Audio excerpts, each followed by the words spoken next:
지난주 말씀은 저희가 하나님의 언약, 하나님의 약속, 즉 아브라함의 자손을 통한 하나님의 복이 확장되어 가는 시간 속에서 파라오가 등장해서 이스라엘 자손을 억압함으로 말미암아 온 세계를 위한 하나님의 구원 계획을 방해하는 이야기를 저희가 살펴보았습니다.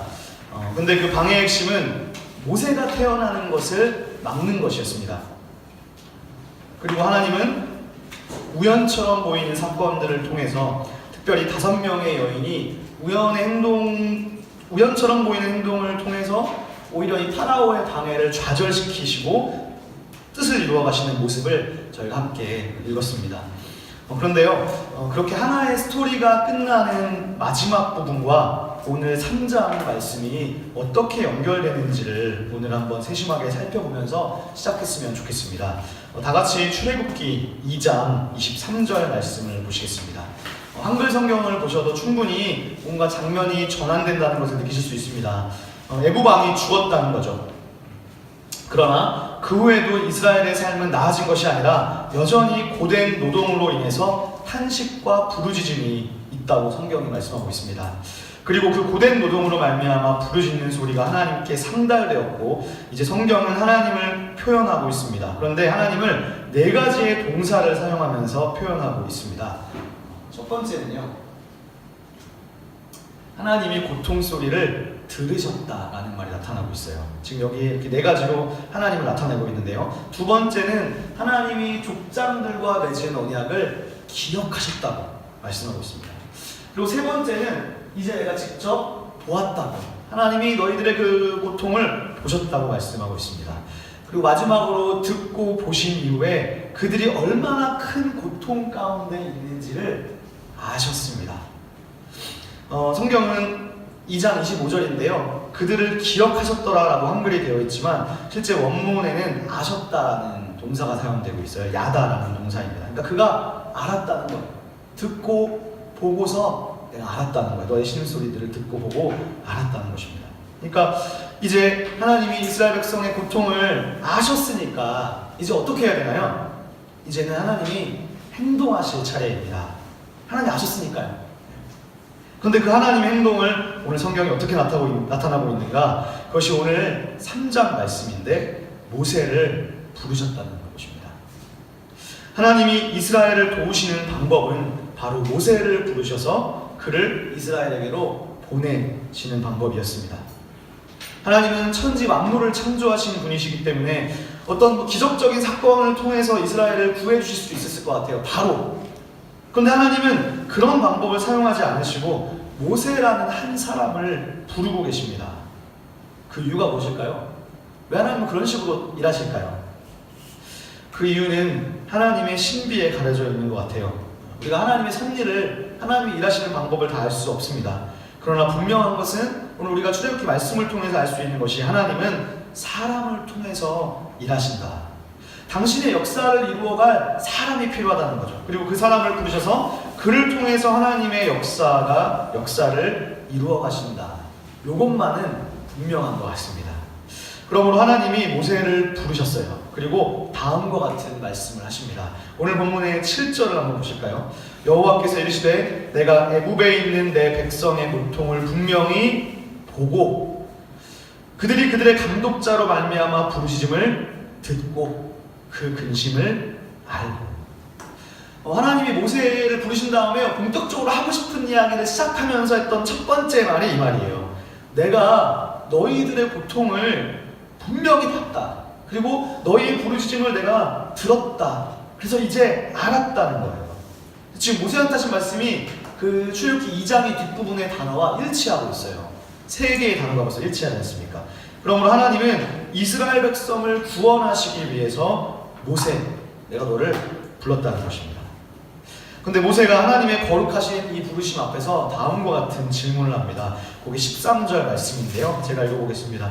모세가 하나님께 아뢰되 내가 이스라엘 자손에게 가서 이르기를 너희의 조상의 하나님이 나를 너희에게 보내셨다 하면 그들이 내게 묻기를 그의 이름이 무엇이냐 하리니 제가 뭐라고 말해야 됩니까?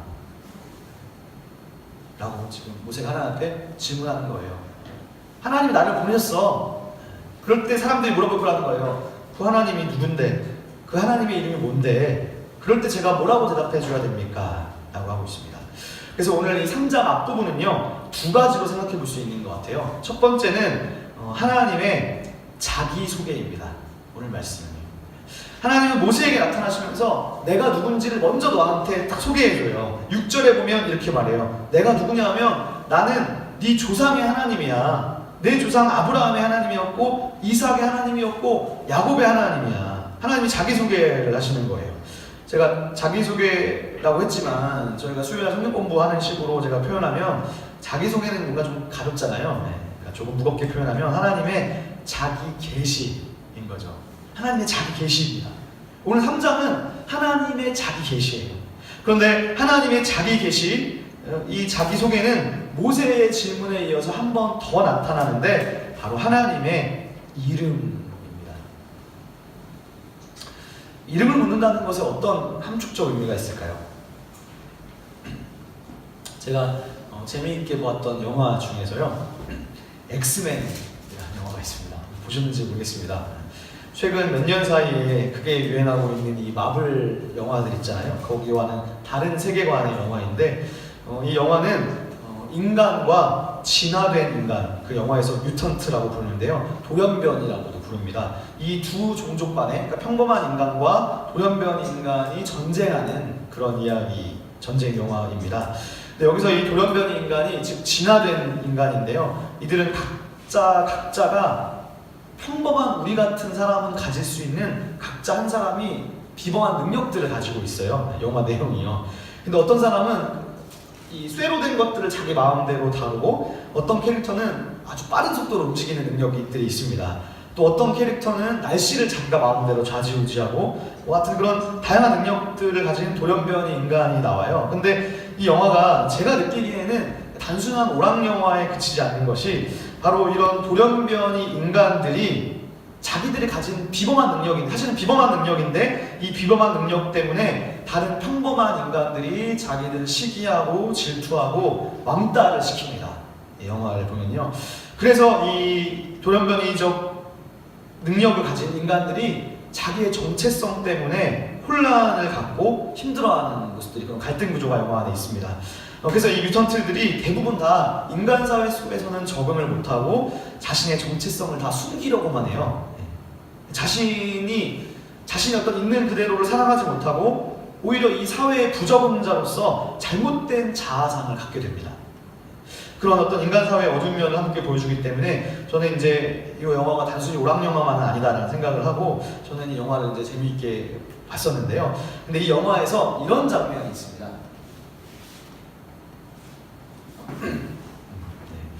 이 장면이 이제 엑스맨 영화의 두 번째 시리즈인 2003년도 작인데 벌써 15년 전 영화인데, 이 왼쪽에 있는 노예인이 이 영화의 중요한 주인공 중에 한 명인 매그니토라는 사람입니다.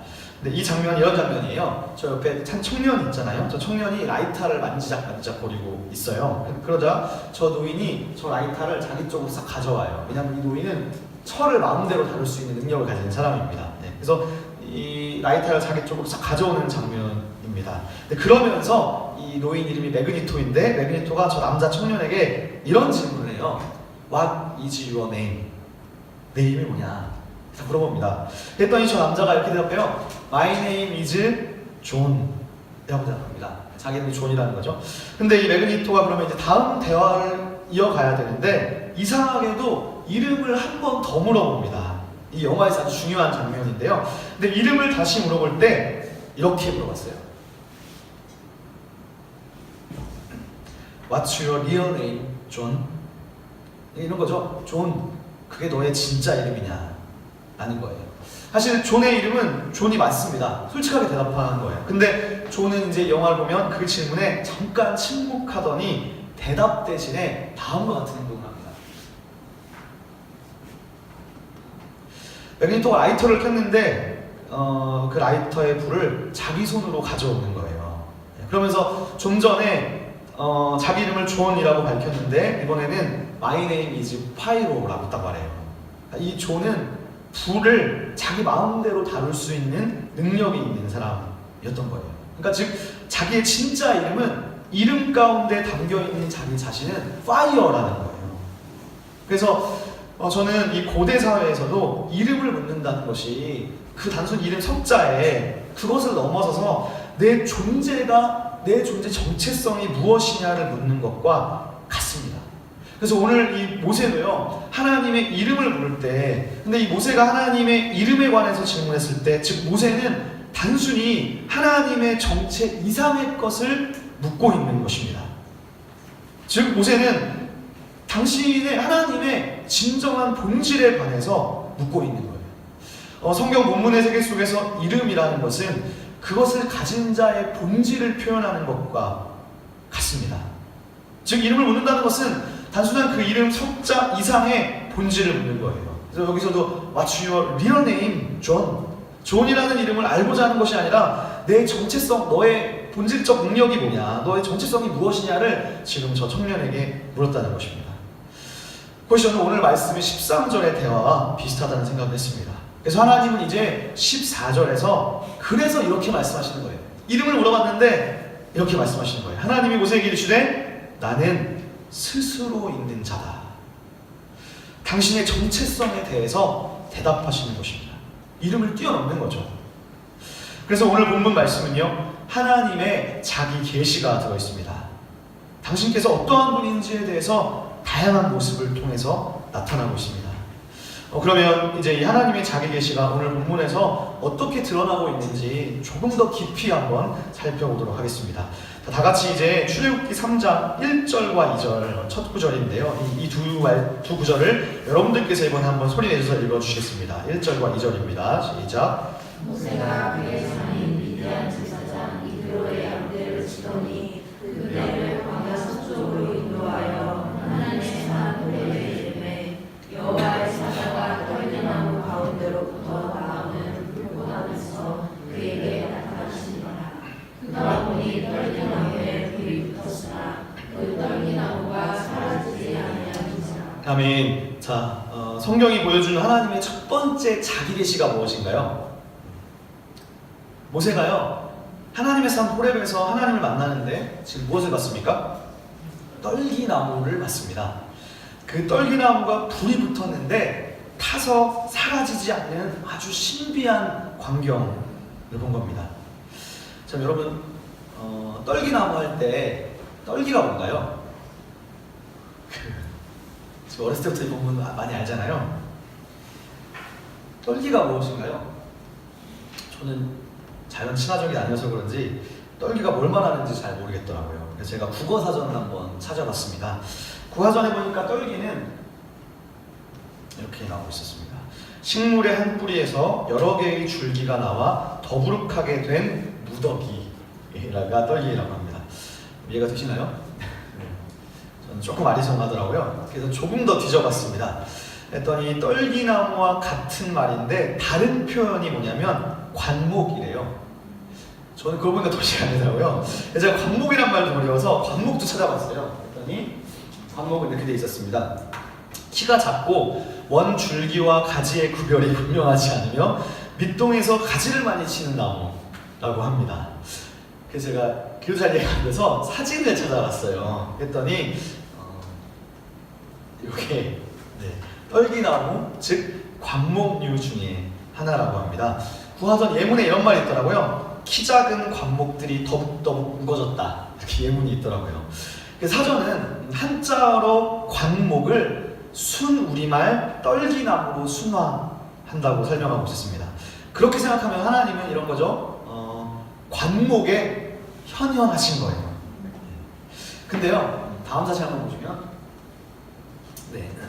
이 사진이 성 캐더린 수도원인데요. 이것은 전통적으로 신해산이라고 여겨지는, 우리가 성지순례 가면 신해산을 방문하는데 저 뒤에 보이는 돌산이 신해산 자락의 일부입니다. 그런데 그 신해산 중턱에 이렇게 수도원이 벌써 1500년 전부터, AD 한 4세기부터 수도원이 생겼어요. 그래서 되게 오래된 수도원입니다. 그런데 이 성 캐더린 수도원 안에 실제로 떨기나무가 있습니다. 이렇게 생겼습니다.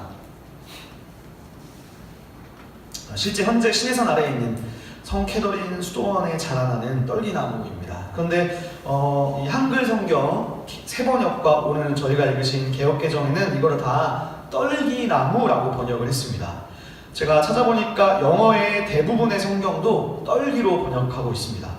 근데요, 독일어 번역본들은 이거를 단순히 떨기로 옮기지 않고 독일어 성경은 가시덤불로 옮기고 있었습니다. 제가 독일어 공동번역과 루터 역본을 찾아보니까 모두 이 낱말을 가시덤불로 번역하고 있었습니다. 근데 실제로 화면에서 보시는 저 관목은 가시가 있대요. 나무 그 가지에. 그리고 실제로 한글 성경 중에서는 유일하게 킹제임스 버전이 이거를 이렇게 옮겼습니다. 주의 천사가 가시덤불 가운데 나온 불꽃 속에서 그에게 나타나시니라. 그가 보니 보라 가시덤불이 불로 타나 가시덤불은 소멸되지 않더라. 즉 한글 중에서는 유일하게 킹제임스 역이 가시라는 낱말을 살려서 번역했습니다. 근데요, 이 떨기나무가 가시덤불이라고 가시를 살려서 번역하는 것이 중요한 상징이 있습니다. 근데 여기서 지금 모세가 이 가시덤불을 어디서 발견했느냐? 오늘 성경은 하나님의 산 호렙이라고 지금 1절 2절에서 말씀했거든요. 근데 성경에서 이렇게 하나님의 산이라고 말하는 산이 딱 두 가지밖에 없어요. 두 군데밖에 없어요. 하나는 지금 우리가 확인한 호렙을 하나님의 산이라고 하고요. 또 한 가지는 신의 산을 가리켜서 하나님의 산이라고 합니다. 그렇게 생각해보면 이 신의 산과 오늘 보는 호렙은 다른 산이 아니고 사실은 실제로 같은 산이었을 가능성이 아주 높습니다. 근데 오늘 출애굽기 3장은 이 산을 신의 산이라 하지 않고 호렙이라고 한다는 것이죠. 근데 이 신의 산이라고 할 때요, 이 시내라는 말을 원래대로 발음하면 시나이예요. 원래대로 발음하면 시나이입니다. 그래서 시나이 산이라 하지 않고 호렙이라고 하는데요. 근데 지금 모세가 호렙산에 가서 하나님을 만나요. 근데 하나님이 얼굴을 본 게 아니죠. 이 떨기나무 가운데 현현한 것을 모세가 봤는데 여기에는요, 이 떨기, 즉 가시덤불, 요거를 히브리어로는 세네라고 합니다. 여기는요, 세네라는 말과 시나이라는 단어의 발음의 유사성이 있어요. 근데 이 발음의 유사성은 절대로 우연일 수가 없습니다. 즉 시나이라고 하지 않고 지금 호렙이라고 했지만 호렙에서 지금 모세가 만난 하나님은 세네에 계셨던 거예요. 그래서 이 세네라는 단어, 즉 가시덤불이라는 표현은 성경에서 몇 번 안 나오는 또 독특한 단어입니다. 딱 3군데 나오는데요. 그 중에 2군데가 서로 연관이 있습니다. 여기 출애굽기 3장 말씀과요, 신명기 33장에 유일하게 나오는데 이렇게 되어져 있습니다. 33장 16절에 보면 이렇게 말씀하고 있습니다. 땅의 성물과 거기 충만한 것과 가시떨기나무 가운데 계시더니, 이게 지금 개역개정판이에요. 성경에서는 이렇게 세네가 크게 2군데서만 나오는데 지금 신명기 33장 16절에서는 하나님을 어떻게 지금 말씀하고 있나요? 하나님을 이렇게 표현해요. 가시떨기나무 가운데 계시던 분, 이라고 말하는 거예요. 지금 여기는 또 한글 성경이 그냥 떨기나무라고 하지 않고 또 여기는 번역을 가시떨기라고 번역했어요. 그래서 이 가시라는 말을 잘 살려서 번역하는 게 중요합니다. 그렇게 생각해보면 우리가 출애굽기 3장도요, 그냥 우리가 떨기나무라고 생각할 수 있지만 가시떨기 혹은 가시덤불로 번역해야 더 의미가 잘 살아납니다. 근데 어쨌든 간에요, 이 말씀이 지금 하나님을 묘사할 때 이거 가만히 생각해보시면 되게 독특한 거예요. 왜냐하면 우리는 보통 이렇게 생각해요. 신의 산에 계신 하나님, 이러면 좀 더 잘 어울리거든요. 근데 하나님을 신의 산에 계시던 분이라고 하지 않고 세네에 계시던 하나님, 즉 가시떨기 나무에 계시던 하나님의 은혜라는 표현을 한다는 겁니다. 그렇다면 이 말은 무슨 말이냐? 자, 한번 생각해 보겠습니다. 우리가요, 이 출애굽기를 읽을 때 여러분이 지금까지 읽으시면서 이거 유명하잖아요, 이 말씀이. 떨기나무에 관심 많이 가지셨었나요? 아니에요. 왜냐하면요, 떨기나무는 이런 거예요. 마치 하나님이 모세를 부르실 때 모세의 관심을 끌기 위해서 나무가 불타고 있으면 얘가 뭐지 이러고 가잖아요. 지금 오늘 본문에서도. 그러니까 모세의 관심을 끌기 위해서 하신 어떤 이벤트 정도로만 우리가 생각했습니다. 그냥 불타지 않는 불타는 나무? 그러니까 나무의 종류 자체가 중요하기보다는, 그러니까 이 나무가 어떤 종이냐가 중요하기보다는 그냥 모세의 관심을 끌기 위한 하나의 이벤트였습니다. 그러나 이 표현이 지금 유일하게 신명기에서 한 번 더 나오는데, 신명기에서는 하나님을 묘사할 때 여호와 하나님이 어떤 분이냐면 가시떨기 나무에 계시는 분이라는 거예요. 즉 출애굽기 말씀처럼 단순히 관심을 끌기 위한 도구가 아니라는 거예요. 신의 존재에 대한 분명한 현현이라는 것입니다.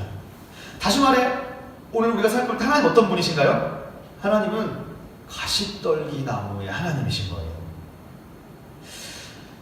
고대 근동에는 나무에 대한 종교심이 아주 일반화되어 있었습니다.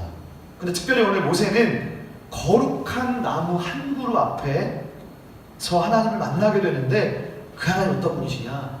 가시떨기 나무에 계신 분이죠. 그래서 실제로요, 얘가 지나갔는데 아까 그 화면에 그 성 캐더린 스톤이 4세기부터 있었다고 그랬잖아요. 근데 이 캐더린 스톤 안에 가시떨기 나무가 자라서 성지순례하는 사람은, 성지순례 안 가보셨잖아요. 저도 안 가봤지만 대부분 시내산 갈 때 엄청난 감격을 가지고 안 가요. 여기가 그 모세가 있어 이러면서. 그래서 많은 순례객들이 거기를 들어가서 이걸 다 만져보대요, 가시떨기를. 그래서 여기 벽이 다 달았대요, 실제로 가보면. 왜냐하면 지금 1500년 동안 성지 순례객들이 지나갔기 때문에 그만큼 이 어떤 이 가시떨기 나무에 대한, 왜냐하면 여기서 하나님이 현현하셨기 때문에 이거에 대한 어떤 그런 거룩한 종교심이, 경외감이 있었다는 것입니다. 가시떨기 나무에 계신 하나님이시라는 거죠. 그래서 이 구약 성경에 방금 보신 이 세네라는 단어가요, 가시덤불이라는 뜻입니다. 근데 제가 조금 더 찾아봤습니다. 히브리어에 가시덤불을 가리키는 낱말이 세네라는 말도 있지만 또 하나의 단어가 있는데, 제가 찾아봤는데 저도 몰랐었는데요, 스바크라는 낱말이었습니다. 근데 이 스바크라는 낱말이 성경에 나타나지 않는데, 이스라엘에서 라기스라는 지역에서 최근에 고고학계에서 토기 조각 하나를 발견했습니다. 가로 12cm, 세로 8cm 정도 되는 아주 작은 토기 조각이 발굴이 됐는데, 이스라엘 지역에서. 근데 그 조각에 잉크로 고대 히브리인의 이름이 적혀 있었습니다. 근데 그 이름이 구약 성경에는 나타나지 않는 이름인데 어떤 그 당시에 있었던 이름이었겠죠. 근데 이런 이름이 써 있었습니다. 스바크 야후라고 딱 적혀 있었어요.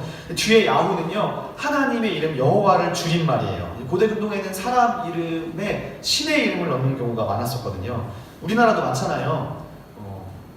예찬이, 그죠?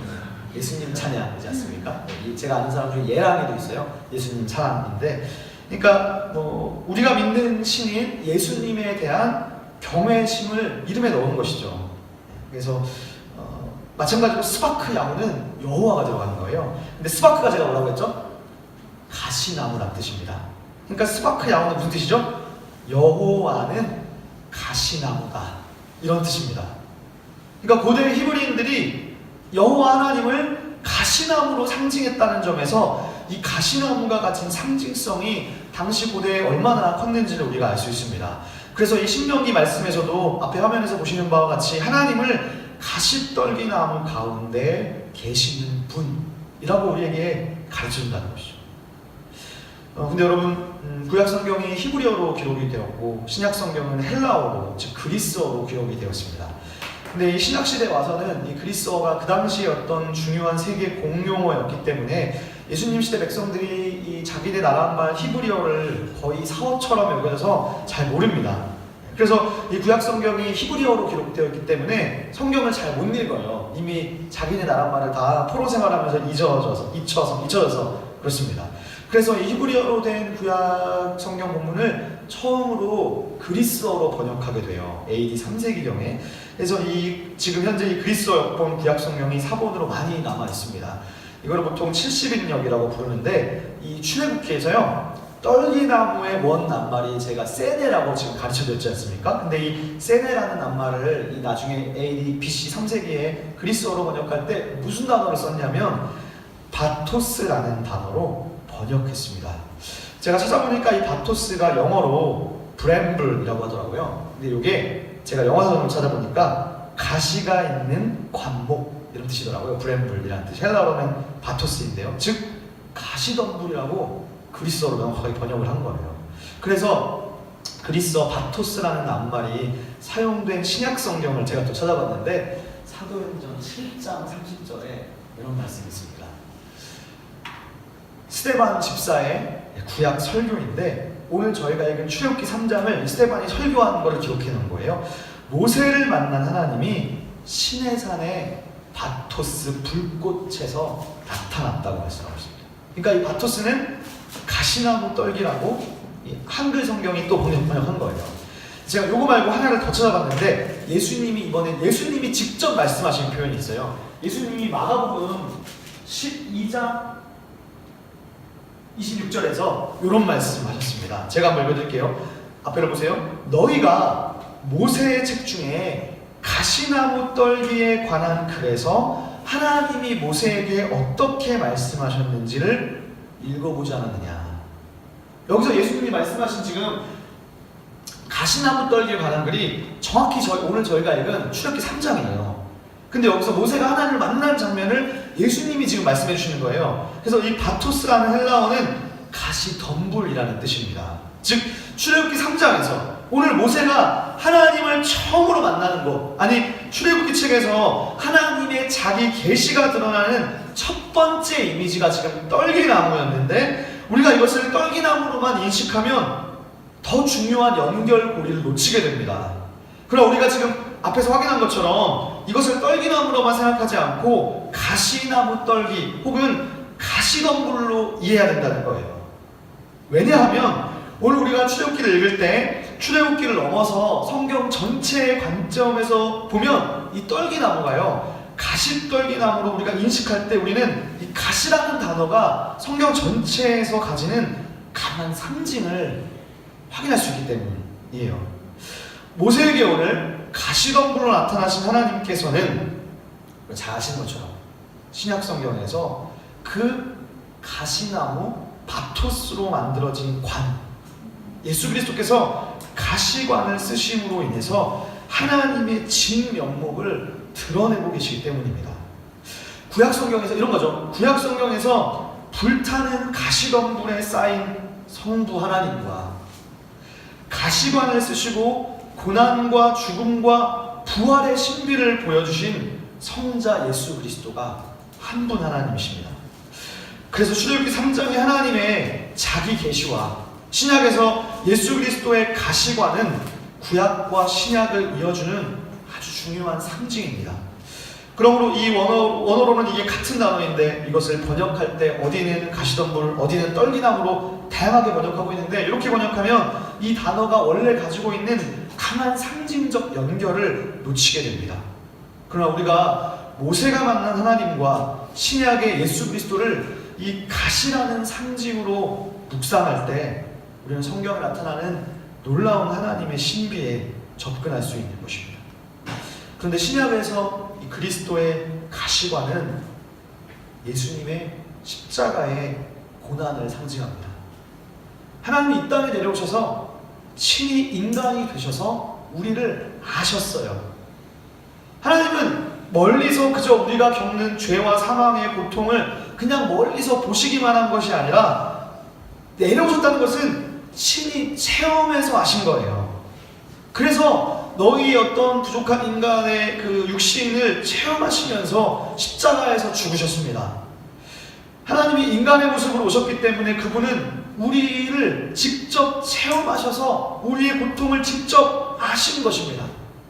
마찬가지예요. 오늘 이 출애굽기 2장 23절 이하와 3장에서 가시떨기에서 모세에게 말씀하신 그 내용, 내가 너희들의 부르심을 듣고 너희의 근심을 알았다라고 했을 때, 내가 너희의 근심을 알았다고 했을 때 그 알았다는 표현이 히브리어로 야다였습니다. 즉 아담과 하와가 동침할 때 쓰는 단어, 즉 그냥 지식적으로만 아는 그런 알미 아니라 내가 너희의 고통을 직접 체험해서 알았다는 거예요. 남자가 여자를 알았다, 체험해서 알았다는 거예요. 경험한 알미입니다.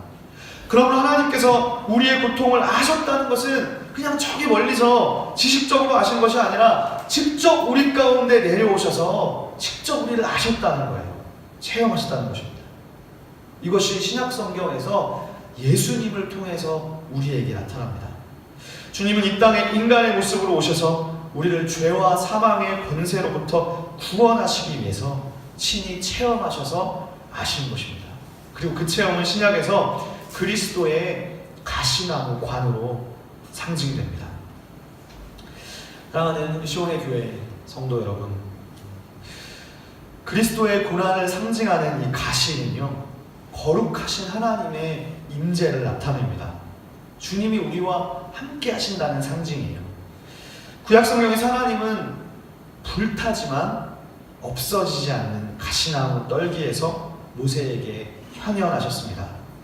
전능하신 하나님께서 가시나무에 불꽃으로 현현하신다는 것은 그 장소가 거룩한 곳임을 의미합니다. 그래서 하나님이 오늘 모세에게 이렇게 말씀하셨죠. 첫 번째 말씀이 여기로 더 이상 가까이 오지 마라. 내가 선 곳은 거룩한 땅이니 내 발에서 신을 벗으라. 여러분, 모세가 하나님을 뵈러 올 때 그에게는요, 존경심과 하나님에 대한 존엄함과 하나님에 대한 두려움이 있었습니다. 오늘 저와 여러분은 이 주일에 하나님을 예배하러 오는 이 시간에 그러한 하나님을 향한 존경과 존엄함의 마음을 가지고 나오고 계시나요? 거룩하신 하나님을 만나러 오는 저와 여러분의 마음이 때때로 너무 가벼운 것은 아닐까요? 또한 예수님의 가시관, 고난을 상징하는 가시관, 즉 우리의 죄를 위해서 고난당하신 그 고귀하신 예수 그리스도의 십자가의 사랑을 대하는 태도가 혹시 우리는 너무 가벼운 것은 아닐까요? 이 그리스도의 십자가의 고난을 우리가 너무 가볍게 여겨서 이 은혜를 너무 쉽게 생각해서 이 고귀한 은혜를 값싼 은혜로 만들어버리는 것은 아닐까요?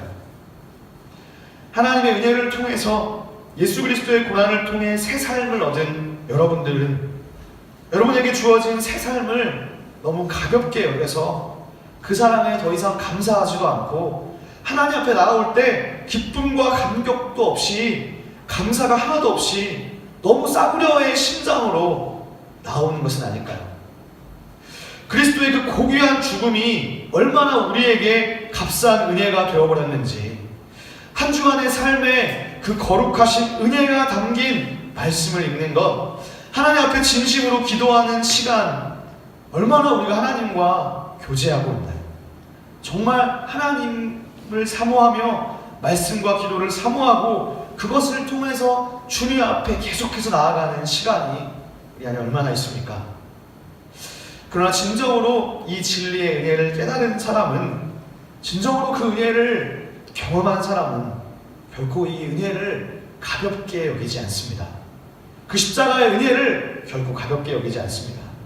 하물며 우리가 주일에 예배를 나오면서 모세와 같이 신발을 벗지는 못할지언정 우리가 예배를 대하는 태도와 하나님을 만나러 오는 우리의 마음가짐에 사모함과 두렵고 떨림이 있어야 할 것입니다. 모세는 오늘 하나님의 신성구역에 들어섰습니다. 하나님이 모세를 부르신 이유는 무엇일까요? 그리고 하나님은 왜 하필 모세에게 가시나무 떨기에 하필 현현하셨을까요? 그것은 앞으로 모세가 걸어가야 할 길이 다른 사람들을 주님께로 인도해야 하는 거룩한 사명의 길이었기 때문입니다. 그 길은 때때로 고난의 길입니다. 마치 예수께서 가시관을 쓰셨듯이 모세가 걸어야 할 길은 때때로 고난의 길일 것입니다. 근데요, 하나님이 저와 여러분을 부르신 것도 저와 여러분들로 하여금 하나님의 거룩하신 일을 맡기시기 위함입니다. 하나님이 주시는 거룩한 소명이 있습니다. 제자라는 것은요, 예수님의 길을 따라가는 자가 제자입니다. 저와 여러분은 하나님의 거룩한 명령, 즉 온 세상을 주님께로 돌아오게 하라는 그 명령을 얼마나 따르고 있습니까? 우리가 하나님을 찬양하고 또 하나님을 노래하고 또 기타 치고 찬양하는 것은 좋아하지만, 하나님 앞에 함성과 환성은 드리지만 그분의 말씀을 지키지는 않고 그저 찬양하고 환호하기만 한다면 그 사람은 예수 그리스도의 제자라기보다는 그냥 아이돌의 팬에 불과할 것입니다. 팬과 제자는 무엇이 다릅니까? 팬은 아이돌을 향해, 연예인을 향해 환호하고 기뻐하고 찬송하지만 그의 말을 따르지는 않습니다. 화려한 공연과 퍼포먼스가 끝나면 팬들은 연예인과 상관없이 자기 자신의 삶을 삽니다. 그러나 제자는 하나님의 거룩하신 부르심에 응답한 자로서 그분의 말씀대로 살고 그분의 가치관대로 살고 무엇보다도 온 세상을 그 주님께 돌아오게 하고 인도하는 사람, 그가 바로 그리스도의 제자입니다. 우리가 이곳에 이 교회를 시작한 이유 역시 그렇습니다. 하나님을 모르는 자, 하나님과 멀어진 자들로 하여금 다시 주님께로 돌아오게 하기 위해서 저희는 이곳에 교회를 시작했습니다. 말씀 마무리하면서 여러분 사순절 기간을 저희가 보내시면서 그리스도의 가시관을 기억하실 수 있기를 바랍니다. 특별히 모세가 하나님을 만날 때 거룩한 땅에서 신을 벗은 것처럼 이 하나님을 만나러 오는 이 자리를 결코 가볍게 여기지 말고 주님 앞에 존경과 존엄과 경배를 올려드리십시다. 그리고 말로만 주여 주여 하는 자가 아니라 그리스도의 길을 따르고 그분의 말씀 배우기를 힘쓰고 그분의 뜻대로 행하는 팬이 아닌 그리스도의 제자가 되는 복이 저 여러분들 모두에게 있으시기를 주님의 이름으로 부탁드립니다. 기도하겠습니다. 사랑의 하나님 아버지,